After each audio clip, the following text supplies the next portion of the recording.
Doom Rocket Launcher Part 7. Let's finish this thing. This time, I'm gonna finish this thing. I need to do the finish sanding and install the electronics and put all the extra stuff on to make it look cool and get the little ignition part wired up and put the rocket fin guides inside the tube. There's a fair amount of stuff to do, but it's all relatively quick. This is my secret weapon for getting this thing finished sanded and ready to go. It's a piece of a belt sander belt.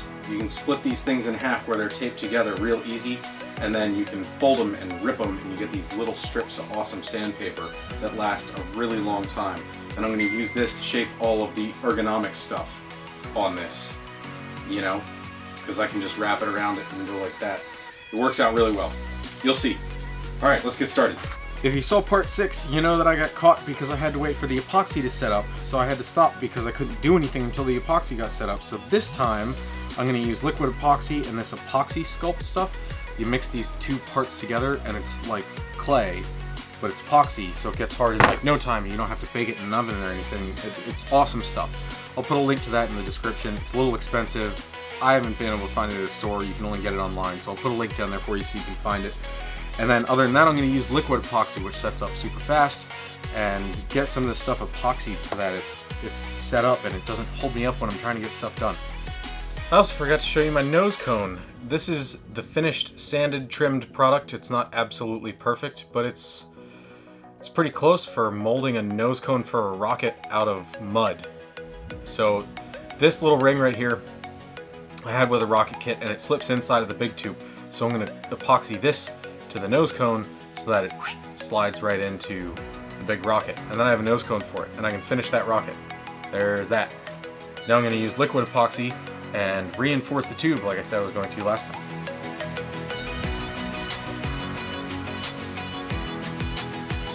That's about as perfect as it gets. I don't know if you can tell the resolution's good enough, but man, that is a wicked bead of epoxy.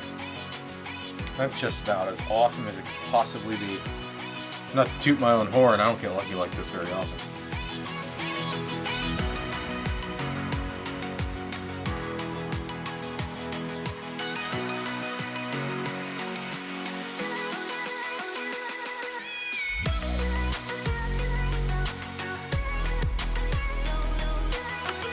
I was going to use these, and I was going to put them side by side, a little bit wider than the fins, down the inside of the tube to act as fin guides, so that I could drop the rocket in.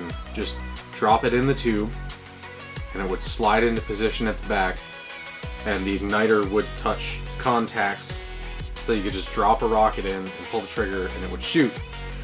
To get these to be perfectly straight and set epoxy on them and get them glued in the tube correctly so that they guide the rocket in and out of the tube is going to take an excessive amount of time.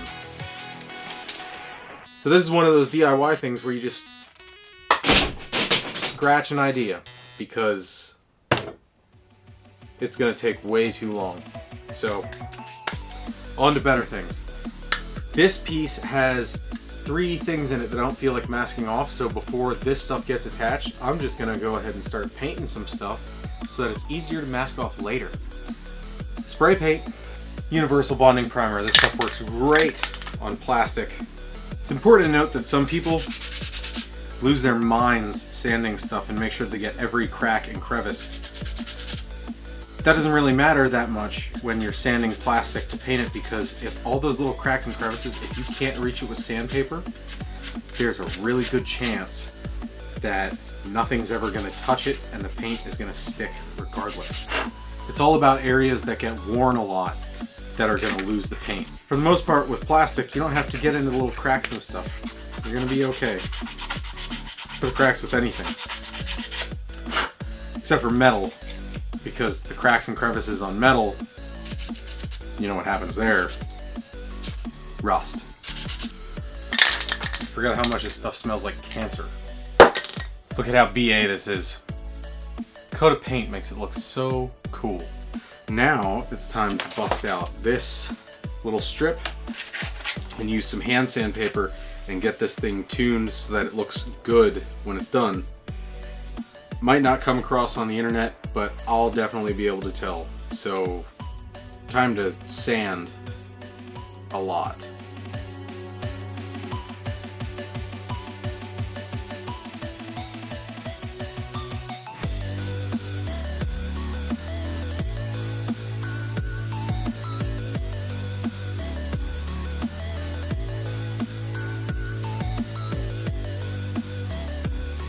Let's install the battery pack.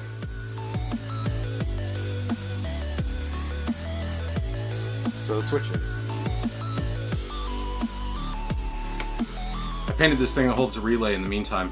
That way I can just glue this thing in there and I can mask it off. That way you can still see the black relay sitting inside. It's all about color separation. As far as I know, every exothermic chemical reaction goes off faster or occurs faster if there's heat added to it. So with the epoxy setting up, since it's an exothermic chemical reaction, and you can tell it's that because it gets hot when it sets up, if it's warm out, it sets up faster.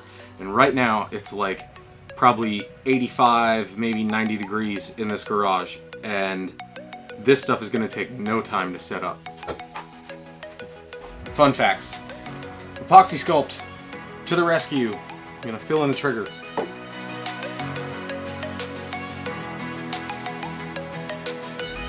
Filled in some little mistakes with the excess epoxy sculpt that I had on the handles and around the trigger and stuff like that. And now I'm going to cut out foam. Lots and lots of foam. If you notice on the rocket launcher, I had numbers 3, 2, and 1. This is 3, this is 2, and this is 1. It refers to the different thicknesses of EVA that I got. That way I don't have to stack layers up. I can just cut it straight out of this and I'm good to go. Paper and a pencil and scissors. Stencils.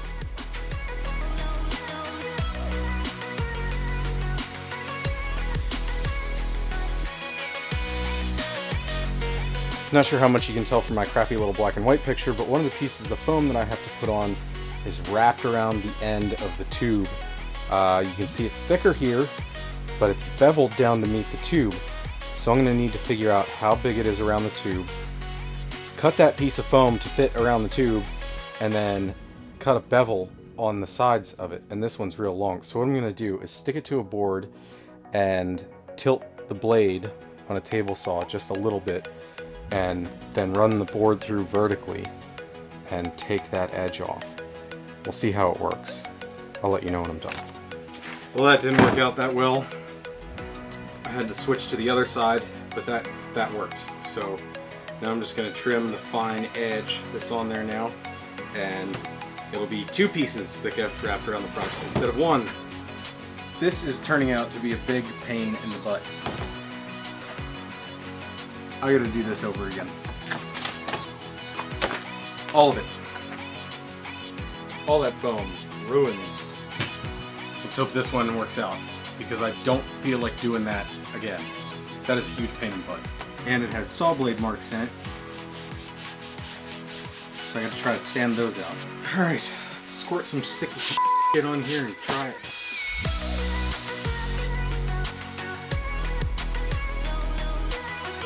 I didn't line it up right.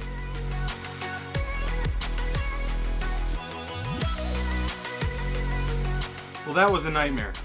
Alright. Let's move on to more foam.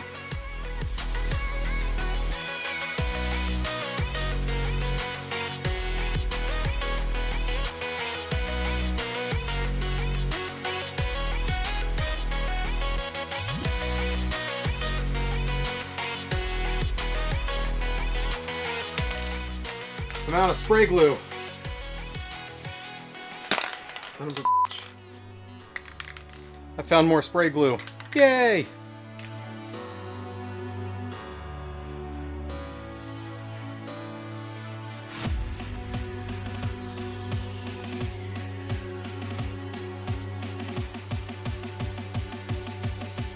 So this is the last piece of foam that has to go on, and I can't put it on yet. It covers up where the wires go, right here. So now I need to finish the wiring before I can put this on.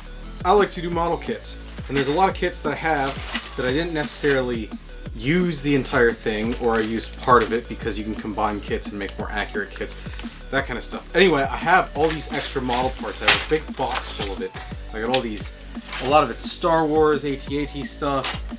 I'm gonna use some of this to make greebly things, like the greeble stuff. If you don't know what I mean by greebles, I'm talking about the little detail work that's all over it. I'm gonna use this stuff. I'm gonna try to find things like these little AT-AT cannons. I'm gonna use those to make the little circles that are on either side of the Picatinny rail on the front of the rocket launcher. And there's a whole bunch of other stuff like that in these kits that are all busted up. It's called kit bashing, when you rip stuff apart and use it for other things. Anyway, I'm gonna use this stuff to put fancy little things on this to make it look more realistic. Now that I have all my little parts picked and planned out, I'm going to go ahead and attach the thingy. I'm going to use JB Steel Stick to attach the Picatinny rail to the side because it doesn't actually go directly on the side of the tube. It's slightly down, and it would look strange if it was directly on the side. And then I'll attach the thing with the stuff in it to the Picatinny rail. This stuff sets up and completely cures in an hour, and you only have a few minutes to work with it.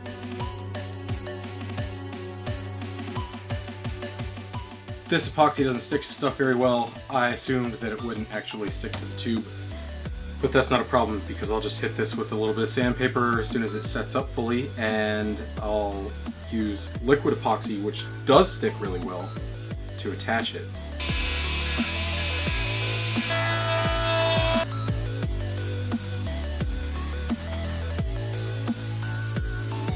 Before I put this on, I realized I need to paint the inside of it. So I'm just going to shoot a little bit of paint in there. So I threw a light coat of primer on this just to see what it looks like, and realized that the humidity level is way too high because it's been drying for probably about 40 minutes now, and it's still not dry, and it's primer, and it was a light coat. That should have taken like 10 minutes to dry, if that. So anyway, I'm not going to be able to paint tonight, I guess is the point of this. So let me know in the comments if you want me to do a video on painting it after I'm done with building it, because I'm still going to finish building it in this video. I'm just not going to be able to paint anything.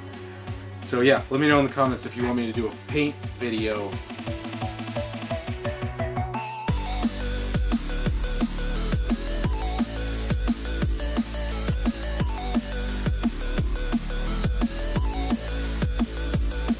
Well, this sucks. I can't clamp this one, so I need to hold it for 5 minutes.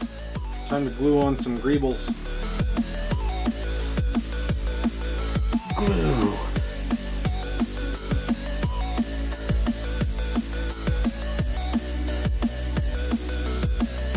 I need this to fit on the top of the tube, so in order to sand it to fit, I'll take a scrap piece of tube and sand it with it. See? And then I'll make it the right shape.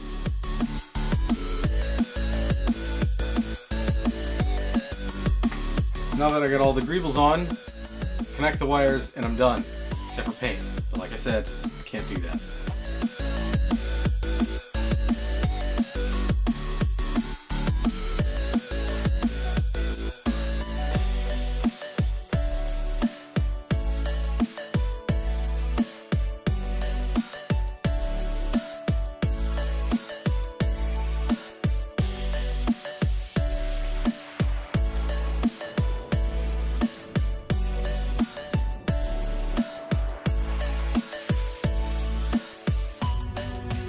I worked on this for about 15 hours today, and it goes without saying that I vastly underestimated the amount of time that it would take to finish this. This foam piece took an immense amount of time to shape and get on there, and now that it's done, I'm very happy, but I still haven't gotten the little teeth that stick off the front of this thing, and there's a couple other pieces that I want to make for the tube to make the tube look cool, and I need to paint it. So, part 7.5 coming out soon. I don't know when that'll be because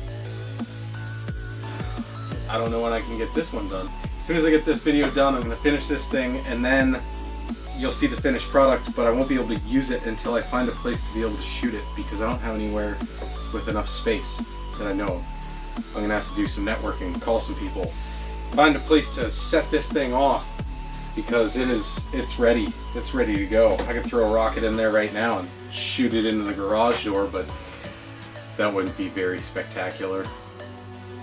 It'd just fill the garage with smoke. That would suck. Might catch something on fire too. Anyway, remember, if you care, like and share. Thanks for watching. Subscribe to catch the end of this thing and get to watch me using it.